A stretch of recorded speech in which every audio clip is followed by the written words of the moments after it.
बहुत साल पहले मेक्सिको के एक गांव में मरिया नाम की एक बेहद सुंदर लड़की रहती थी।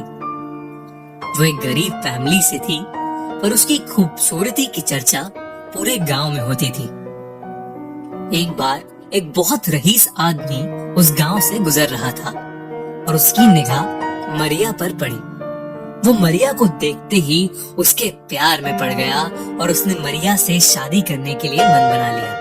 मरिया को भी वो आदमी पसंद आ गया और जब उसने मरिया से शादी करने के लिए पूछा तो वो तुरंत मान गई। शादी के बाद दोनों ने उसी गांव में अपना घर बसा लिया और खुशी खुशी रहने लगे। सब अच्छा चल रहा था और कुछ ही सालों में उनके 2 बच्चे भी हो गए।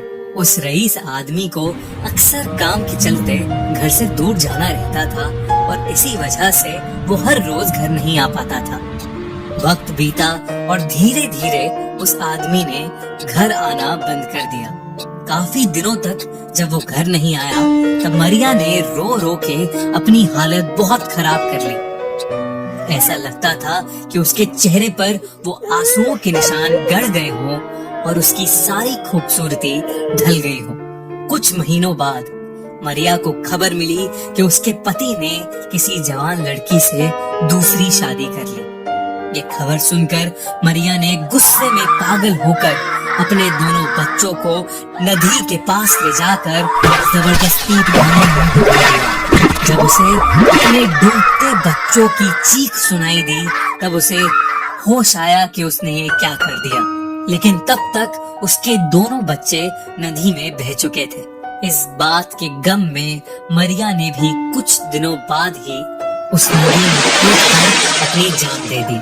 कहते हैं कि जब वो स्वर्ग के दरवाजे पर पहुंची तो उसे अंदर नहीं घुसने दिया और उससे कहा गया कि जब तक वो अपने बच्चों को ढूंढ नहीं लेती तब तक उसे मुक्ति नहीं मिलेगी। तब से मरिया मरे हुए और जिंदा लोगों की दुनिया के बीच में फंसकर अपने दोनों बच्चों की तलाश में यहाँ से वहाँ भटकती रहती है और उनके लिए रोती रहती है। ऐसी बहुत सारी कहानियों की माने तो जहाँ कहीं भी समुद्र होता है वहाँ देर रात मरिया के रोने की जोर जोर से आवाजें आती हैं और इसीलिए लोग उसे ला लोरोना या वीपिंग वुमन बुलाते हैं। लोग कहते हैं कि रात में समुद्र के पास नहीं जाना चाहिए क्योंकि अगर कोई ला लोरोना को देख ले या उसे रोते हुए सुन ले तो उसका बुरा वक्त शुरू हो जाता है। इतना ही नहीं, उस इंसान की डरावनी मौत भी हो सकती है। और तो और अगर कोई बच्चा भूल के भी उसका रोना सुन ले तो वो उसे अपना बच्चा समझ के अपने साथ ले जाती है। वो पहले उससे माफी मांगती है, पर जब उसे पता चलता है कि वो उसका बच्चा नहीं है तो वो उसे समुद्र में डुबोकर मार देती है। एक ऐसा ही किस्सा मेक्सिको में रह रहे पेड्रो के साथ हुआ।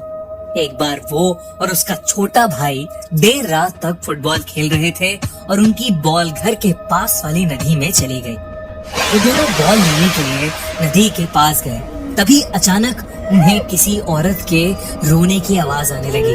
पेड्रो थोड़ा डर गया और वहीं रुक गया, पर उसका छोटा भाई उस बॉल को लाने नदी में चला गया। पेड्रो ने देखा उस नदी से सफेद गाउन में एक औरत निकल कर आ रही है और देखते ही देखते वो उसके भाई के पीछे आकर खड़ी हो गई। उस औरत ने पेड्रो के भाई को अपनी गोद में उठाया और उसे लेकर पानी के अंदर चली गई।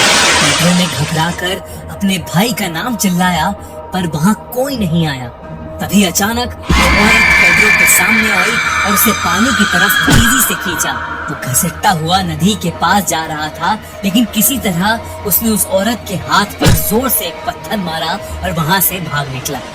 उसने घर आकर पूरी बात अपने फादर को बताई तो वो बहुत घबरा गए। सारी रात पेड्रो के छोटे भाई को ढूंढा गया पर वो कहीं नहीं मिला। लोग कहने लगे कि ला लोरोना उसे ले गई। कई साल बीते लेकिन उसका भाई कभी वापस नहीं लौटा। पेड्रो और उसकी फैमिली उस जगह से बहुत दूर चले गए, पर उस रात के बाद पेड्रो कभी किसी नदी के पास नहीं जा पाया।